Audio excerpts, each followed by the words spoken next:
It's stated in Nectar of Devotion, Bhakti Rasamrita Sindhu, that the purpose of practicing devotional service according to regulative principles is to develop the desire for pure love of God.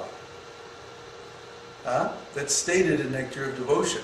And we see, if a person practices regulative devotional service under the instructions of the spiritual master for some time, basically they become a madman after pure love of Godhead.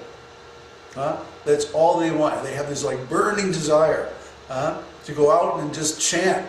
It's like, I can remember like when I retired from business, it was like, throw everything in the truck, drive out to the West Coast, ship it all to Hawaii, camp out in the woods, just leave me alone. I want to sit under a tree and chant. That's all I wanted to do. I had this, huge desire. And it's like right before, it was really funny, Maya tested me. Right before I left, right before I left Florida, it's like, all these women wanted to sleep with me, and like all these people wanted to be my friend all of a sudden, and all this stuff. And I'm like, I'm out of here, man. Bye. I just like escaped and drove out to the coast, went out to Hawaii. I even 9/11 couldn't stop me. I was supposed to fly on 9/12/2001. Needless to say, I didn't go anywhere because there was a ban on flights after the 9/11 incident. So I had to I had already shipped my truck out, and I had to find a place to stay. Luckily, some devotees in LA put me up. And then it's like the first flight after they started flying again to Hawaii, I was out of there, and I was just so anxious. It's like I just went like straight to the place where I was supposed to camp out. I didn't even go sightseeing. I didn't see anything. I just went right to that spot, got away from everybody, stocked up on food, hid my truck in the woods, and just started chanting. And that was it. Okay, hey, slow down. What was that question? What was that question? Can all souls go back to the spiritual world? If all go to the spiritual world, there is no need for the... Well, they did. They did. There was a pastime in Lord Chaitanya's Leela where one of his disciples said to him, Lord Chaitanya, please give me the karma of all the conditioned souls, and you liberate them and let them go back to the spiritual world. I don't care about me, but I can't stand to see them suffering. So you give me all their karma, and you liberate everybody. And Lord Chaitanya was so struck by this. He was like floored by the immense compassion of his devotee. And he said, by your request, I will liberate all the living entities in this universe. But you don't have to take the karma, that's all right. I'll just cancel it. So you get your wish. So Lord Chaitanya, in other words, Lord Chaitanya liberated all the living entities in this material universe 500 years ago. That means that everybody that's here now has either come here from another material universe or fallen down from the spiritual sky within the last 500 years. That's our theology. So yes, that conversation is correct. There's always new people coming to the material world, or there's always people in other material universes who can be transferred to this universe. If this universe is, emptied out because everyone is liberated. So that's not a problem. There's so many living entities in all states of material conditioning and like that. Marjan, geez, what is this question? If the soul is eternal individual, that means there are no new souls are created. That means that there is one exact number of souls And if soul can't go back to the material world, which came to the spiritual world, that means that all souls will sooner or later go back. Oh, come on. This isn't material. You're using material logic to try to understand spiritual things. That doesn't work. It doesn't work. It's just like the people, you know, who try to understand, well, are we the same as God or are we different from God? You know, which is it? Well, I can't resolve this question. Well, just because you can't use the same kind of logic. You can't use arithmetic to understand the condition of the souls because it's not subject to that kind of logic. Okay? You know, if Krishna wants to create more souls, he can. You know, or if he wants to liberate everybody, he can. You know, he can do anything. He's not subject to even his own laws. He can change his mind.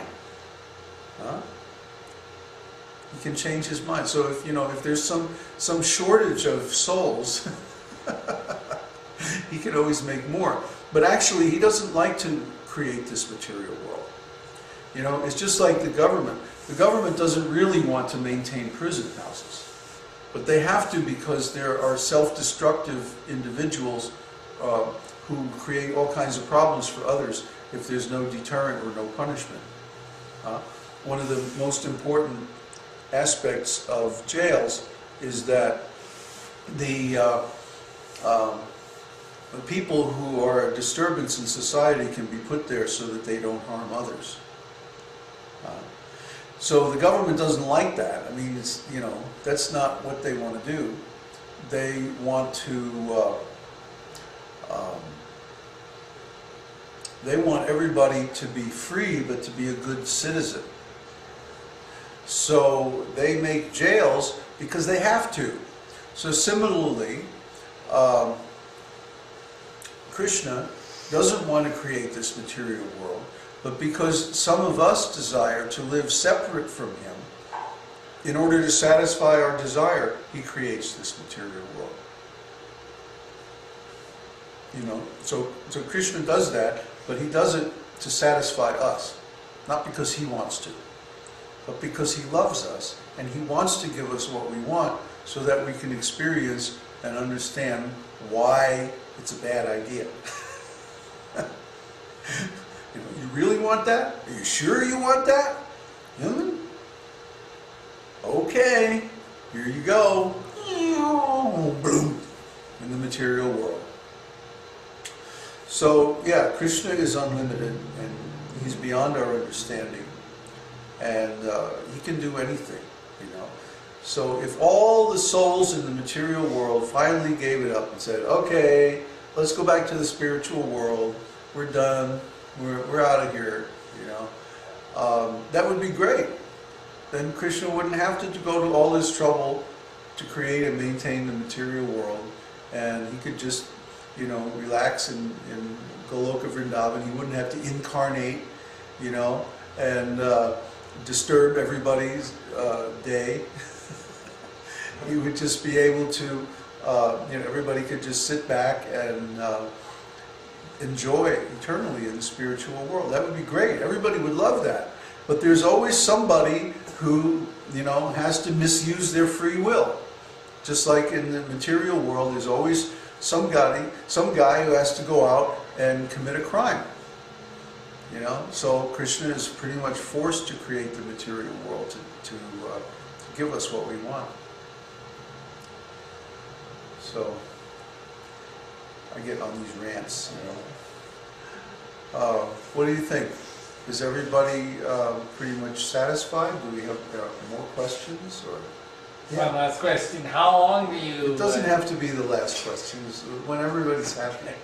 How long do you chant the basic chant until you switch to the more powerful ones?